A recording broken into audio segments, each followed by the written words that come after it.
వినుకొండెళ్ళి రాష్ట్రంలో పరిస్థితులు ఏం బాగాలేదు, హత్యలు జరుగుతున్నాయి అంటున్నారు. నిజమేనంటారా మీరు?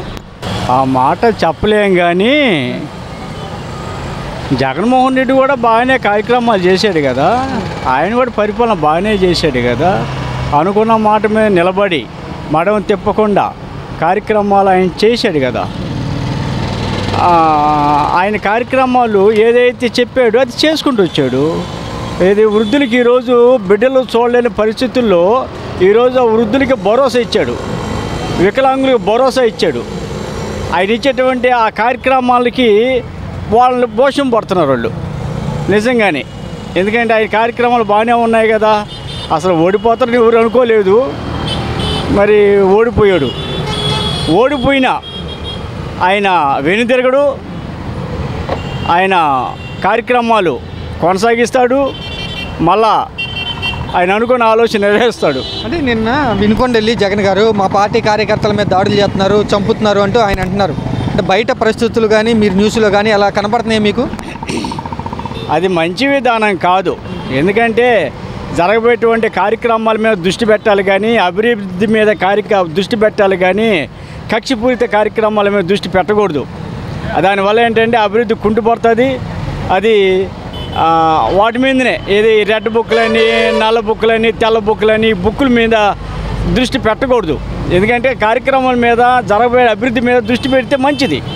అంతేగాని ఏదో బుక్కుల మీద అందరికీ ఉన్నది ఒక్కొక్క బుక్కు, రాజ్యాంగం నేత అంబేద్కర్ రాసినటువంటి రాజ్యాంగం బుక్కు, ఆ బుక్ మీద దృష్టి పెడితే మంచిది. అది సెంట్రల్ గవర్నమెంట్ కానీ స్టేట్ గవర్నమెంట్ కానీ. అంతేగాని మనిషికి ఒక బుక్కు, పార్టీకి ఒక బుక్కు లేదు, ఒకే బుక్ ఉంది, అదే అంబేద్కర్ రాసినటువంటి రాజ్యాంగం. ఆ రాజ్యాంగం మీద దృష్టి పెట్టి పరిపాలన సాగిస్తే మంచిది. అంటే ప్రస్తుతం రాష్ట్రంలో పరిస్థితులు బాగాలేదు, మోడీకి కంప్లైంట్ చేస్తాను, రాష్ట్రపతి పరిపాలన కావాలి అని జగన్ గారు డిమాండ్ చేస్తున్నారు. అంటే మీరు అలాంటి పరిస్థితులు ఉన్నాయి ఇక్కడ ప్రస్తుతం అని? ఉన్నాయి. ఎందుకంటే ఈ కక్షపూరిత కార్యక్రమాలు ఇప్పుడు వాగ్దానాలు చేశాడు. అమ్మ అభయమా, అమ్మకి వందనాలు అన్నాడు. మరి ఎంతమంది పుడితే అంతమందికి ఇస్తాను అన్నాడు, మంచిదే. అవసరమైతే మనిషికి 70 మంది కూడా కనమన్నాడు, అట్టగనమన్నాడు తెలియదు కానీ ఓపిక ఎంతమందికి ఉందో తెలియదు. అవన్నీ వ్యంగ్యమైనటువంటి మాటలు. ఎందుకంటే 70 మంది ఎవరికి అంటారు? అయితే అమ్మ వందనం ఇస్తానన్నాడు, ఎంతమందికి ఇస్తా అన్నాడు? ఈరోజు ఏసీ ఉంటే లేదంటున్నాడు, 300 కరెంట్ బిల్లు కలితే లేదంటున్నాడు. అట్లాగనే ఇలాంటి కార్యక్రమాలు తెల్ల రేషన్ కార్డు లేకపోతే లేదంటున్నాడు. మరి ఎవరికి ఇస్తాడు? ఎన్నిటంటే జనాల్ని మభ్య పెట్టడానికి, జనాలకి ఏదో సంతోష పెట్టడానికి తప్పితే ఈ జరిగే కార్యక్రమాలు కాదు. జగన్ గారు కూడా అదే అంటున్నారు, ఇచ్చిన పథకాలు అమలు చేయకోకుండా దాడులు చేస్తున్నారని జగన్ గారు అంటున్నారు. నిజంగానే ఉన్నాయా అలాగా? నిజంగానే. ఇప్పుడు ఏంటంటే జగన్మోహన్ రెడ్డి ఎవరికైతే కార్యక్రమం, కొంతమంది అయితే కళ్ళు కొద్దిగా అవపడకపోయినా బ్లైండ్ కింద పెన్షన్ ఇస్తున్నాడు. ఎవరికంటే అడుక్కుంటే ఇస్తున్నాడు. ఈరోజు ఏంటంటే కంప్యూటరైజేషన్ మీద కత్తిరింపులు మొదలుపెట్టాడు. కత్తిరింపులు ఎలా మొదలుపెట్టాడంటే కొత్త రేషన్ కార్డు కూడా వస్తున్నాయి, ప్రింట్ అవుతున్నాయంట. ఏది ఆ కొత్త రేషన్ కార్డులో ఇలా సర్వేలు పెట్టి ఇది ఇంకోటి ఏంటంటే వాలంటీర్స్ తీసేయడం. ఎంప్లాయ్మెంట్ ఇవ్వాలి కానీ ఎంప్లాయ్మెంట్ తీయకూడదు. ఎందుకంటే 180,000 మంది వాలంటీర్స్ ఒక్కసారి వాళ్ళు రోడ్డుని పడేశాడు. అది మంచి కార్యక్రమం కాదు. ఎందుకంటే వాళ్ళు ఉద్యోగం ఇస్తున్నాను, ఇంతమంది ఎంప్లాయ్మెంట్ ఇవ్వాలి కానీ ఉన్న ఎంప్లాయ్మెంట్కి పీకేయకూడదు. వాళ్ళు చదువుకున్న వాళ్ళు, బీటెక్లు చేసిన వాళ్ళు, ఎంటెక్లు చేసిన వాళ్ళు, ఎంబీఏ చేసిన ఉన్నారు.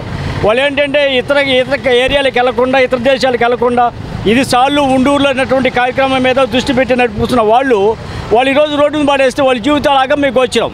అదేమంటే ప్రతిజ్ఞలు తీసుకోకూడదు. వాళ్ళు లేకపోయినా నేను కార్యక్రమం చేస్తాను, వాళ్ళు లేకపోయినా నేను పెన్షన్లు ఇప్పిస్తాను, ఈ ప్రతిజ్ఞలు తీయకూడదు. ఎందుకంటే అందరూ కూడా ఇక 5,000 రూపాయలకి జీతాలు ఎవరు చేస్తారు? ధనికులు చేయరు, ఉన్నోళ్ళు చేయరు, ఏది ఉద్యోగస్తులు చేయరు. అంత ఎదుగు సన్నజాతి, బలహీన వర్గాలు, దళిత వర్గాలు తప్పితే ఇంకెవరు చేస్తారు 5,000 ఉద్యోగాలు? వాళ్ళ పొట్ట కొట్టకూడదు. వాళ్ళకి మళ్ళీ ఎంప్లాయ్మెంట్ ఇవ్వాలి, వాళ్ళకి ఆ అభివృద్ధి వాళ్ళకి ఇవ్వాలి. వాళ్ళకి మంచి కార్యక్రమం చేశారు, వాళ్ళు మంచి ఏర్పాట్లు కూడా చేశారు. వాళ్ళ మీద నిందలేసి ఇదే ఇప్పుడు మన పవన్ కళ్యాణ్ గారు ఒక మాట అన్నాడు. కళ్యాణ్ గారు ఏది 18,000 మంది ఆడపిల్లలు వాలంటీర్ల ద్వారా తప్పిపోయినారు. ఈరోజు ఆయన పదవి వచ్చింది, అధికారంలోకి వచ్చాడు. ఈరోజు ఆ 18,000 మందిని తీసుకొని వచ్చి వాళ్ళ తల్లిదండ్రులకు అప్పు చెప్పచ్చు. ఏది ఐదేమంటే హోమ్ మినిస్టర్ దగ్గర నుంచి నాకు రహస్యమైన సందేహాలు వచ్చారు కూడా చెప్పాడు. ఈరోజు వాళ్ళని పట్టించి తీసుకొని వచ్చి ఈతికి వాళ్ళ తల్లిదండ్రులకి పోవచ్చు, అధికారం చేతిలో ఉంది. పైగా డిప్యూటీ మంత్రి కూడా. కనుక ఆ కార్యక్రమం చేయాలా. పైగా ఇంకోటి ఏంటంటే ఈ దళితులకి ఇవ్వాల్సినటువంటి ఏది ఎస్సీ ఎస్టీ సప్లాన్ నిధులు, ఆ నిధులు కూడా దారి మళ్లించనని చెప్పాడు. ఆ కార్యక్రమం నిలబడి ఆ కార్యక్రమం కూడా వాళ్ళ కార్యక్రమం వాళ్ళకి మేలు చేసి ఆ అవకాశం పవన్ కళ్యాణ్కి వచ్చింది కనుక ఆ కార్యక్రమం నిలబడి చేస్తారని నమ్ముతున్నాం.